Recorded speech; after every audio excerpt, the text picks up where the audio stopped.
Hello everyone, again to our course 5 Read and Succeed IELTS Practice Through Stories.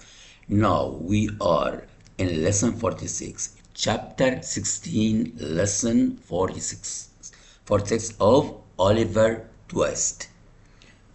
Okay, my dear students, now I have long texts. Okay, as usual, I divide every chapter into 3 lessons. Now let's go to the first lesson of chapter 16. Here I want to read the text once, then you are going to read the translation, the Arab translation. Let's start 1, 2, 3. Course 5, Lesson 46, Oliver Twist, Chapter 16, Rose and Harry. Spring flew by, and summer came. The village was in the full glow of its richness. The trees burst out into strong green life, and flowers grew everywhere. It was the prime of the year. All things in nature were glad and flourishing. One beautiful night, however, Rose became very ill. Her skin had become as cold as marble. She had lost none of her beauty, but she was changed. First, her face had suddenly become red. Then this disappeared, and she was once more deathly pale. The next morning, Mrs. Maylie sent Oliver to the village with a letter for Dr. Losberne. She almost gave him a letter for her son Harry too, but then she changed her mind. If Rose is no better, I will send this letter to Harry tomorrow, she said. By the time Oliver got back from the village, Rose had grown much worse. By midnight, she was delirious. The village doctor who examined her said the illness was very alarming. It will be a miracle if she recovers, he said to Mrs. Maylie. Dr. Losberne finally arrived late that night. He stayed in the sick room a long time. When he came out, he turned away. It is hard, he said. She's so young, so loved. There is very little hope. The next morning, Oliver crept away to the old churchyard. He sat on one of the green mounds, crying silently and praying for Rose. All around him, every leaf and flower of summer was in full bloom. How could this be a time for death? Rose could surely not die when the whole earth was bursting with life. When Oliver returned to the cottage, he learned that Rose had fallen into a deep sleep. The doctor said that she would wake either to life or to bid them farewell and die. For hours, Oliver and Mrs. Maylie sat listening and afraid to speak. At last, Dr. Losberne stepped out of Rose's room. "What of our dearest Rose?" cried Mrs. Maylie. "Tell me at once. Be calm, my dear lady," the doctor said as a look of great relief and happiness spread over his face. The danger is over at last. Our dear Rose will live to bless us all for many years to come.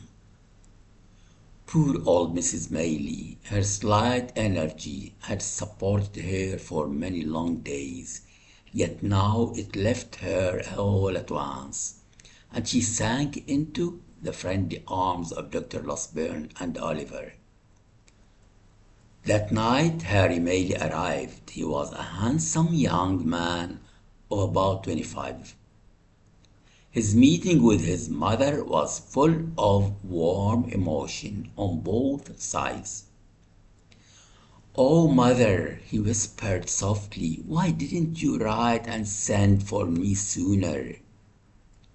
You know how I feel about Rose." "You feel this way now, Harry," said Mrs. Maylie, "and forever my heart is set on Rose as firmly as ever the heart of a man was set on a woman." "I have no thought of life beyond her," said Harry. "Harry," said Mrs. Maylie, "you are young. You have great plans for yourself. You know that you will probably be a member of Parliament before Christmas. Before you risk your all, think for a few moments on Rose's history. You must remember she has a stain on her name. She has never known who her parents are. If you were to marry Rose, you might regret it some day. And dear Rose does not deserve such regret. I could never regret it, mother. I have loved her for years. Will you tell Rose I'm here? Tell her I long to see her." "Of course," said Mrs. Maylie. "You may speak to her, and she is well enough." Some days later, when Rose was finally able to leave her room, Harry saw her alone. A very few words will be enough, Rose," he said. "I was brought here by the most dreadful of all fears. They told me you were dying, fluttering between life and death. I was so afraid you might die and never know how much I loved you. I couldn't bear that thought. For years I have loved you.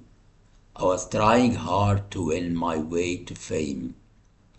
Then I could come proudly home to tell you it had all been won for you. But here and now, with no fame won, I offer you my heart. I stake my all upon the words with which you greet the offer." Rose was very pale. "You have always been kind and noble," she said, "but there is a blot upon my name. If not for dear Mrs. Maylie, who has raised me as if I were her own child, I would be alone in this world. I have no real name, no family. Dear Harry, I would be like a great stone around your neck. I would hold you back from rising up in the world. So now I ask you to forget me, not as a friend, for that would hurt me too deeply, but as someone to love." "Dearest Rose," cried Harry, "what if I had been poor, sick, and helpless? Would you have turned from me then? Or is it my chance to rise to riches and honor that makes you say no?" "The question does not arise, and never will," Rose said sadly. "It is unfair, almost unkind, of you to ask." She gave him her hand to kiss good-bye, but Harry caught her to his chest. He gently placed one kiss on her beautiful forehead and then hurried from the room. Now I want you to read the translation, okay? Read silently, please. Let's start the Arabic translation.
Thanks a lot for